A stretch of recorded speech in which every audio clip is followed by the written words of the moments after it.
The Dell Optiplex is the Honda Civic of pre-built computers. There's millions of them, the performance is and they aren't exciting to the eye, but they're reliable, and they're cheap. And if you know what you're doing, you can turn one into something pretty cool. Right now, you can get one of these large-size Dell Optiplexes, this one's the 755, for only about $50 on eBay. Or in my case, free on a local junk swap Facebook page.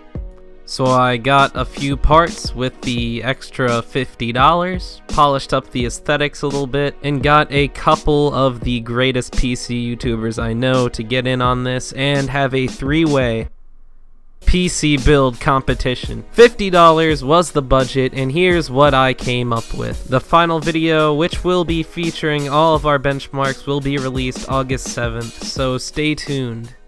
So out of the box, the PC itself was just completely nasty. It was sticky to the touch, so I had to get some alcohol and wipe it down. That usually doesn't happen when I buy an old PC. Usually they wipe it down for you, but not this case. But yeah, I just cleaned it up a little bit. I would have had to do it anyway since I did end up spray painting it.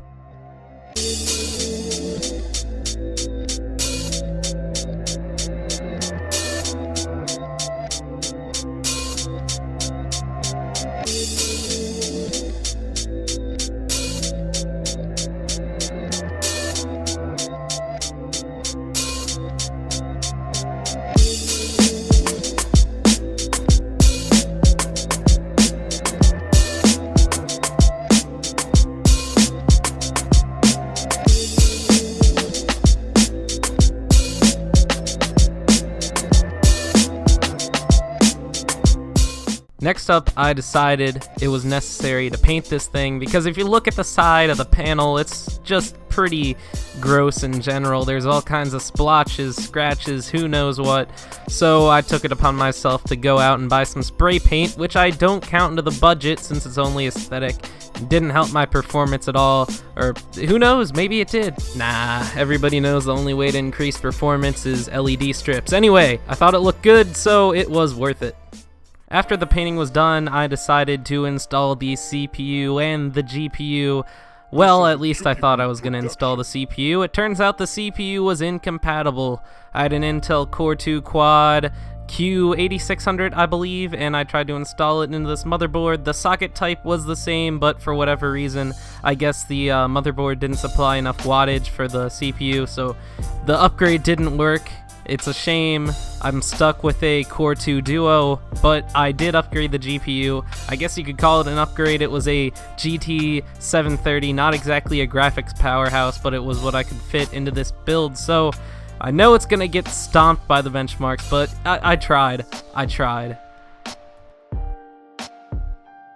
So the original plan was to install an Intel Core 2 Quad into this, but I still want to win this. I'm going to do everything I can to, so I'm going to do some serious overclocking, and hopefully it makes up for it. Probably not. We'll see.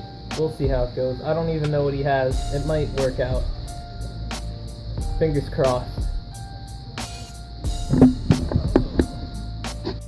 So it turns out if I want to overclock my Intel Core 2 Duo, it's going to take a very long, labor-intensive process because it is not overclockable out of the box, so it really wasn't worth it. I only overclocked the GPU, but I got a very impressive overclock on the GPU. I got a core clock of plus 320 megahertz and a memory clock of plus 150 megahertz, bringing this thing up to 1020 megahertz when the base core clock is only 700. That's pretty impressive.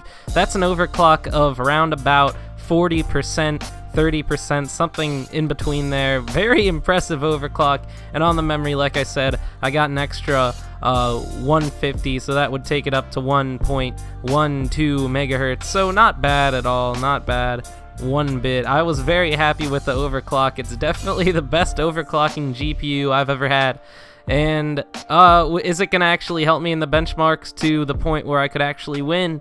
Probably no, because that CPU is just complete garbage, not intended for gaming at all. We'll see. We'll see what happens. So I'm gonna leave you all with the specs. I had an Intel Core 2 Duo. I had 4 GB of RAM. I had a 150 GB hard drive. I had a GT 730. And that's about it. Very sad, very depressing specs. Very painful to work with, guys. And we'll see the benchmarks very shortly. August 7th. We'll see who comes out on top. I hope you all enjoyed. I would recommend building a PC like this. This thing is a pain, and the performance, I think, is going to be pretty garbage. So we'll see. I hope you all enjoyed the video anyway. $50 gaming PC. It can be done, but can it actually run games? We'll see. August 7th. Stay tuned. Peace.